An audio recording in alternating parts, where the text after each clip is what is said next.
चलिए बच्चे, आज हम आप लोग को बताने जा रहे हैं संधि प्रकरण। संधि प्रकरण का अर्थ होता है संधि की प्रक्रियाएं। तो संधि प्रक्रियाएं में क्या क्या होते हैं, जैसे संधि क्या है, संधि कैसे बना, संधि का क्या अर्थ होता है, संधि के कितने प्रकार हैं, आप आज जानेंगे इस वीडियो में कि संधि क्या है। तो सबसे पहले हम देखेंगे कि संधि प्रकरण में सबसे पहले हम देखेंगे कि सम जोड़ धी, सम जोड़ धी बराबर संधि। सम जोड़ धी बराबर संधि। यह संधि एक शब्द है, जैसे हम लोग हिंदी में पढ़ते हैं शब्द, तो शब्द में संज्ञा, सर्वनाम, विशेषण इत्यादि पढ़ा जाता है। लेकिन संस्कृत में जो है आपको जो संधि पढ़ा जाएगा, तो संधि एक शब्द है, संधि से ही शुरुआत होती है। तो यहां देखें कि संधि एक शब्द है, तो संधि दो शब्दों से बना है। सम जोड़ धी बराबर संधि। बच्चे, आप आश्चर्य करेंगे, सोचेंगे, समझे कि सर क्या सम जोड़ धी बराबर संधि होता है या समधि होता है? सम जोड़ धी बराबर समधि होना चाहिए, लेकिन यहां होता है सम जोड़ संधि। ऐसा क्यों? कारण है। क्या कारण है? यदि सम शब्द के बाद कोई व्यंजन वर्ण आकर मिलता है, जुटता है, तो उस स्थिति में सम शब्द का जो हलंत म है वह अनुस्वार में या आधा दंत न में परिवर्तित हो जाता है, यानी बदल जाता है। इसी कारण से सम जोड़ धी बराबर संधि। अब देखें, हम समझ गए कि संधि दो शब्द से बना है, सम जोड़ धी बराबर संधि। अब देखना है कि संधि का अर्थ क्या होता है। तो संधि का अर्थ होता है मेल। मेल कह सकते हैं, यदि मेल याद नहीं, योग कहेंगे, योग याद नहीं है, जोड़ कहेंगे। क्या इसमें से कोई याद नहीं रहेगा? अवश्य याद होगा। क्यों मेल इसलिए कहेंगे? क्योंकि इसे मिलाया जाता है। योग इसलिए योग किया जाता है, जोड़ इसे जोड़ा जाता है, इसलिए इसका अर्थ होता है मेल योग जोड़। अब देखें, कहेंगे सर सम जोड़ धी बराबर संधि, संधि का अर्थ मेल, योग और जोड़।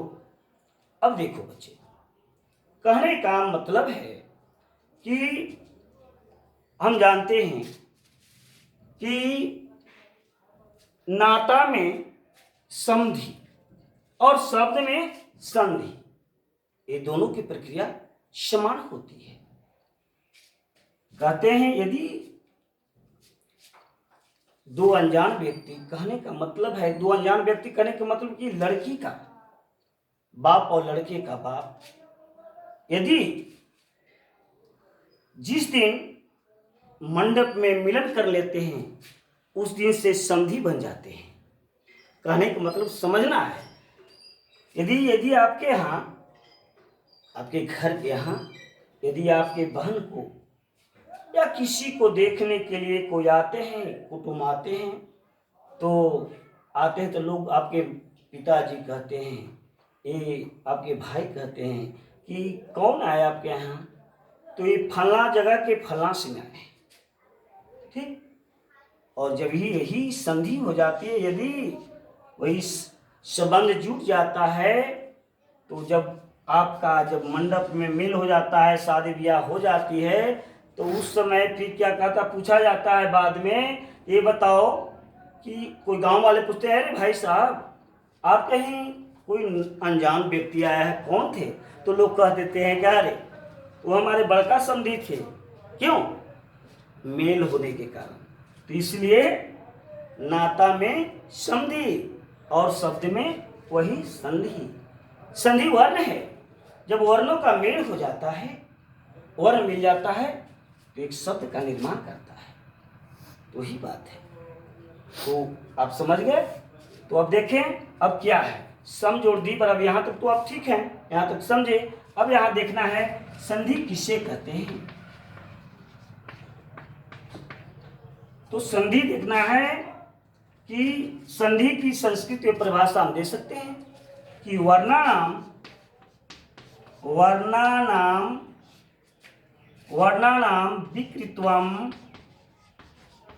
विकृत्वम परस्परम संधानाम संधि। वर्णानाम विकृत्वम परस्परम संधानाम संधि। बच्चे समझना है कि वर्णानाम माने वर्णों का, विकृत्वम बिखरे हुए रूपों का, परस्परम आपस में, संधानम का अर्थ होता है एक कर देना, संधि कहलाते हैं, नहीं मेल कहलाते। इसलिए वर्णानाम विकृत्वम परस्परम संधानम संधि। बच्चे अब देखिए, हिंदी में आपके हिंदी शिक्षक बताते होंगे, इसका हिंदी में परिभाषा देते होंगे कि दो या दो से अधिक वर्णों के मिलने से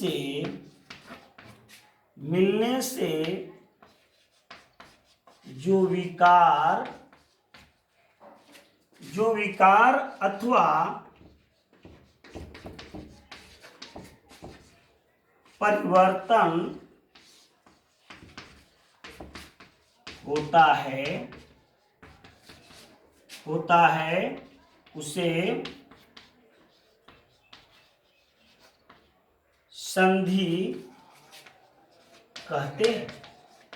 बच्चे देखिए, कहता है कि दो या दो से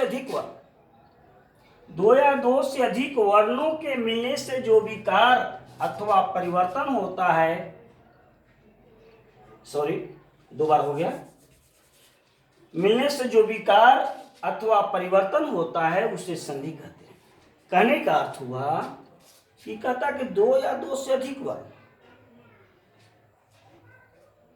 मिलेगा, और मिलने से जो विकार यानी नए वर्ण, दो या दो से अधिक वर्ण मिलेंगे, और मिलने से जो नए वर्ण बनेंगे, यानी परिवर्तन होगा, बदलाव होगा, उसे ही हम संधि कहेंगे। जैसे देखिए, अ है जोड़ ई है, ये दोनों वर्ण हैं। ये दोनों वर्ण जो हैं अ और ई मिलकर दो वर्ण ए बने, तो ये संधि वर्ण हो गए, ये संधि वर्ण कहलाए। तो यह विकार उत्पन्न हुआ, अ और ई दो मिला, जोड़ा गया, योग हुआ, ये दोनों मिला, जो नया वर्ण बना, ये क्या होगा? संधि वर्ण कहलाएगा।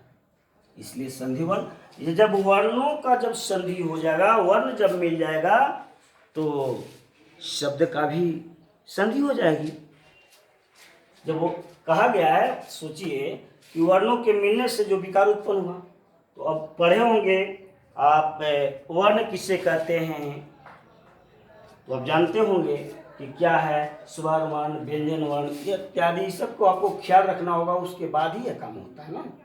इसमें देखें वर्ण क्या कहता है, स्वर वर्णों के मिलने से, वर्ण वर्ण हुआ, तो वर्ण के मिलने को वर्ण को मिले, वर्णों के सार्थक मेल को हम शब्द कहते हैं। जो वर्ण मिल जाता है उसका सार्थक मिलता है, वो शब्द हो जाता है। तो यही संधि एक शब्द बना। इसलिए हम पहले वर्णों को मिलाएंगे तभी वह शब्द का निर्माण होगा।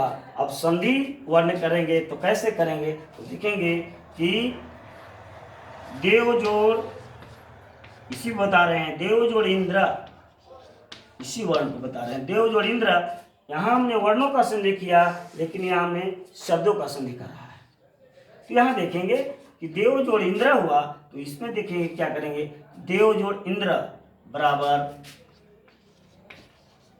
देवेंद्र।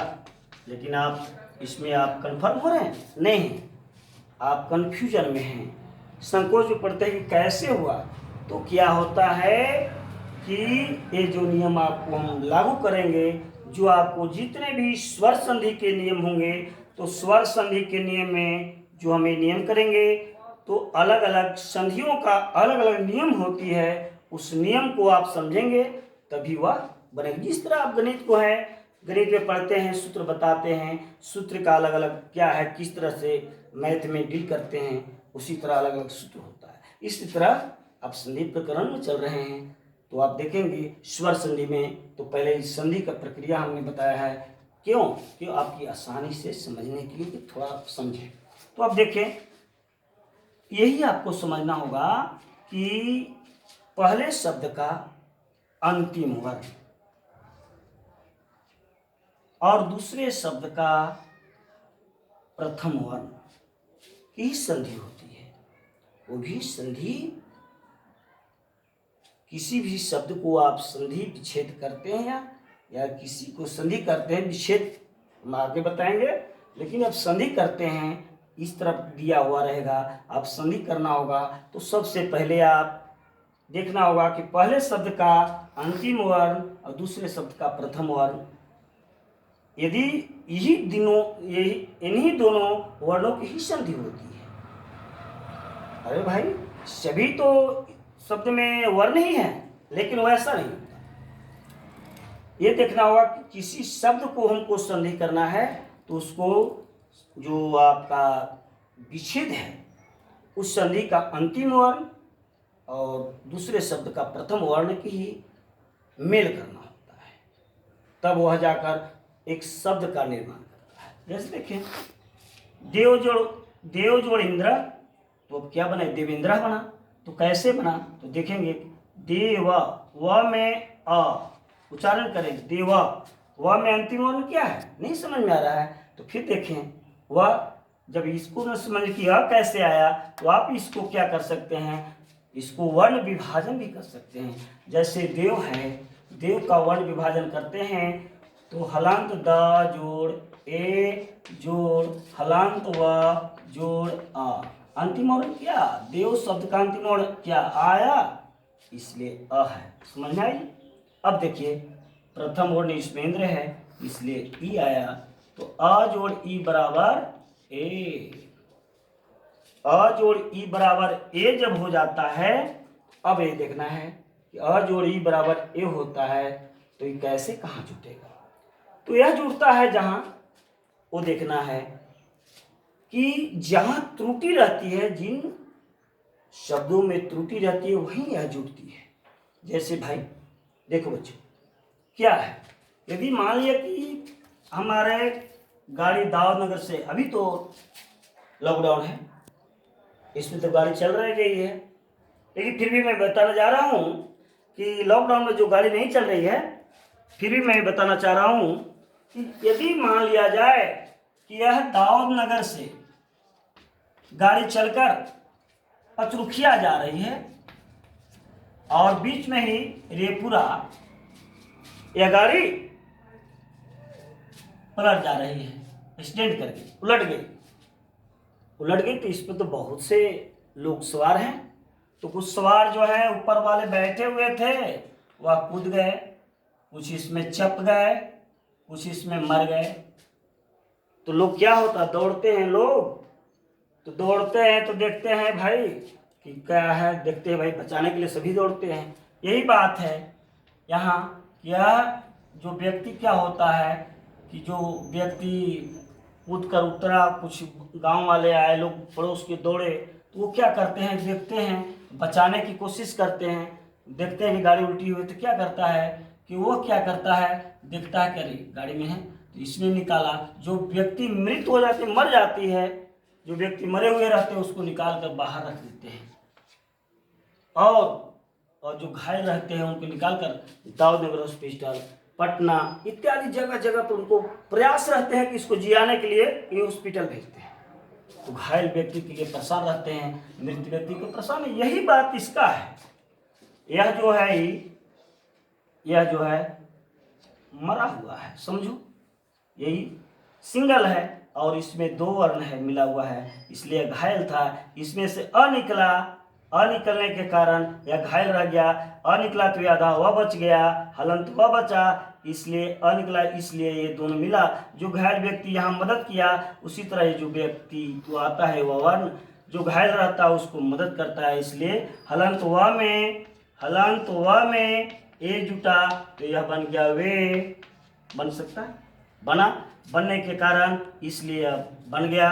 अब यहाँ से हम क्या करें, शब्दों की संधि करेंगे। जैसे दे और वह क्या में बदल गया, वे में बदल गया, तो दे वे और खत्म बाजार, और क्या नंद्र बचा, इसलिए देवेंद्र, क्या बचे, समझे। अब चलते हैं, अब देखें, यहाँ तो कोई दिक्कत नहीं है, कोई दिक्कत है, कोई प्रॉब्लम नहीं है। आगे बढ़ते हैं। तो आगे बढ़ने की बात है अब कि अब संधि के प्रकार पर चलेंगे। संधि जान गया कि संधि क्या है। संधि एक शब्द है। संधि कोई जानवर का नाम नहीं है, कोई आदमी का नाम नहीं है, संधि एक शब्द है। तो आप देखेंगे संधि एक शब्द है, संधि किसे कहते हैं उसके बारे में भी आपने समझा। अब देखना है कि संधि के कितने प्रकार हैं, संधि के कितने भेद हैं। तो संधि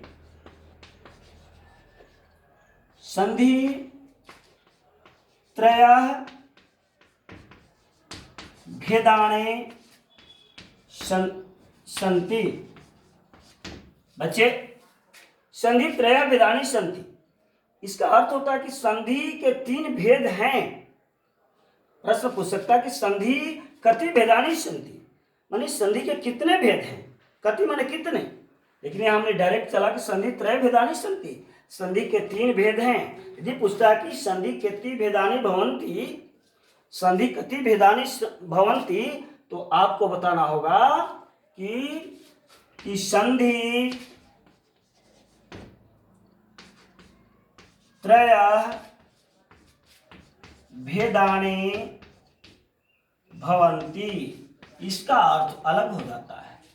संधि त्रय भेदानि भवन्ति, संधि के 3 भेद होते हैं, ये अर्थ होगा आपका हिंदी में। और यह रहता कि संधि त्रय भेदानि सन्ति, संधि के 3 भेद हैं। प्रश्न होता कि संधि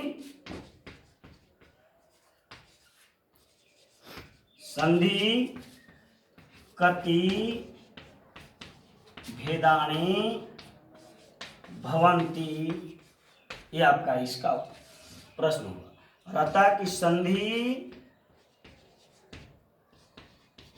कति भेदानि सन्ति, इसका अर्थ हो कि संधि के कितने भेद हैं, संधि के कितने भेद होते हैं, ये दोनों तरह का आपका।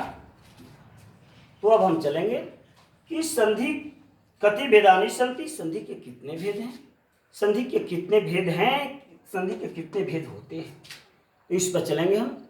अब देखेंगे कि संधि त्रय भेदानि सन्ति, संधि त्रय भेदानि भवन्ति, संधि के 3 भेद होते हैं, संधि के 3 भेद हैं।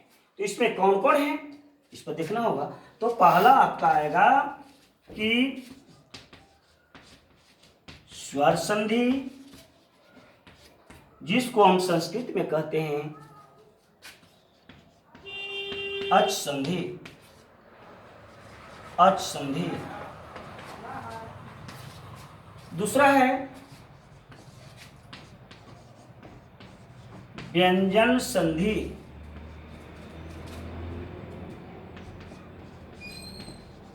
जिसको संस्कृत में कहते हैं हल संधि। तीसरा है विसर्ग संधि।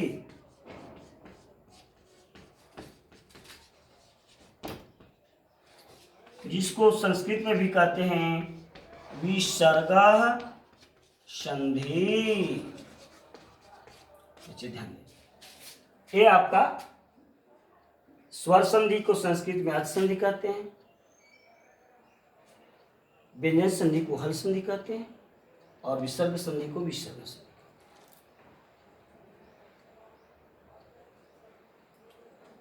ठीक बच्चे, अब आगे चलते हैं और आगे बताएंगे।